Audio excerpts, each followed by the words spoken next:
السلام عليكم أخواتي في الله، نتمنى تكونوا بخير وعلى خير وبصحة جيدة بإذن الله. وصفتنا لهذا اليوم طبق تقليدي جزائري من أروع ما يكون، يجي بنين بزاف وسهل التحضير. يلا نشوفوا مع بعضياتنا طريقة تحضير هذه الوصفة. هنا في طنجرة وضعت ملعقة كبيرة من الزبدة، نخليها حتى نذوب مليح. ثم ضفت قطع الدجاج. لهنا أنا ضفت الفخذ مع الصدر.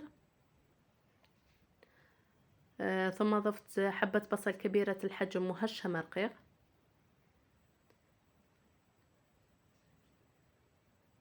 خليت البصل يذبل مع الدجاج لمدة دقيقتان.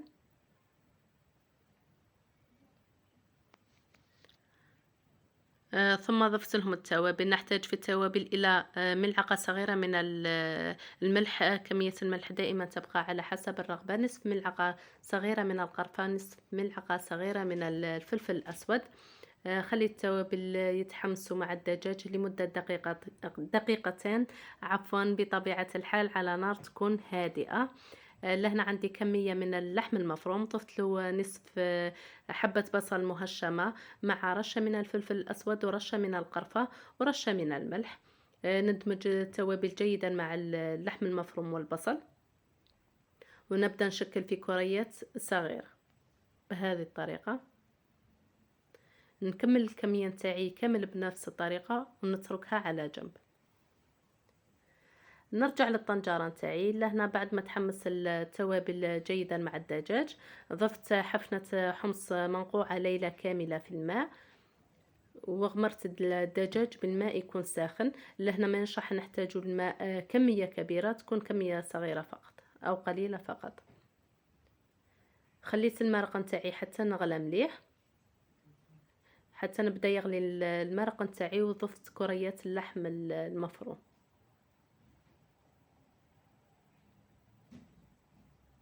غطيت الطنجرة نتاعي وخليتها تطهى على نار تكون متوسطة لمدة 15 دقيقة.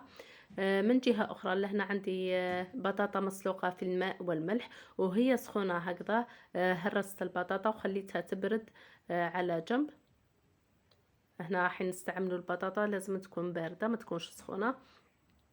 بعد ما الدجاج نتاعي طاب والمرق تكون خثيرت، نزحت كريات اللحم المفروم وخليتهم على جنب. لهنا بعد ما البطاطا نتاعنا بردت، ضفت صفار بيضة مع رشة من القرفة ورشة من الفلفل الأسود. أيضا ضفت رشة من المعدنوس الأخضر المقطع رقيق. لهنا ندمج المكونات جيدا مع البطاطا.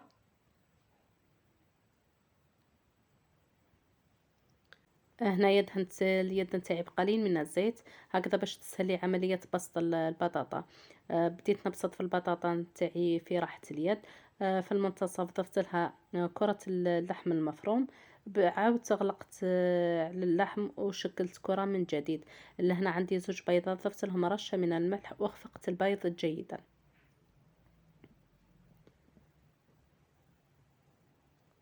أول حاجة بديت نرمد في كرة البطاطا في الفرينة أولا، من بعد عاودت غمستها في البيض بهذه الطريقة، يعني طريقة جدا سهلة وبسيطة. ثم عاودت رمتها في الشابلوغ أو الخبز المرحي. لهنا نحاولوا نرمدوا كرة البطاطا نتاعنا جيدا في الشابلوغ هكذا باش ما تتفتحش معنا كي نعودوا نقليو فيها. بهذه الطريقة نتأكدوا مليح بلي رانا رمدناها مليح مليح. نبداو نشكلو في الشكل نتاع حبة الخوخ بهذه الطريقة. درت لها أيضا ثقب بواسطة الأصبع نتاعي، وبواسطة سكين شكلت خط في المنتصف. هذا هو الشكل نتاعنا لحبة الخوخ، يجي بهذا الشكل. نكمل الكمية تاعي كامل بنفس الطريقة. لهنا في حمام زيتي على نار تكون متوسطة. نبدأ نرمي في حبة الخوخ اللي شكلناها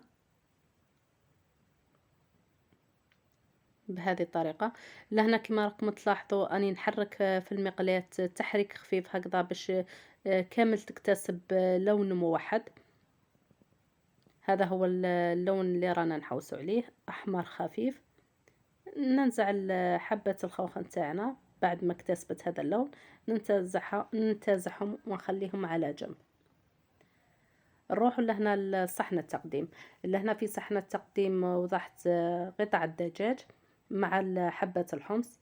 ملاحظة فقط، لهنا ما توضعوش حبات الخوخ نتاعكم او حبات البطاطا حتى تعودوا راح تقدموا الصحن نتاعكم باش تحطوهم، لانه كنت تحطوهم من قبل راح هذيك حبة البطاطا هذيك كامل راح تشرب لكم لاصوص، وراح تتحل معكم البطاطا، وراح تتنحى لكم هذيك القرمشه الخفيفه اللي تكون في البطاطا، حتى تعودوا راح تقدموا الصحن نتاعكم توضعوه فوق الطابله باش تزينوا بحبه الخوخ هذيك.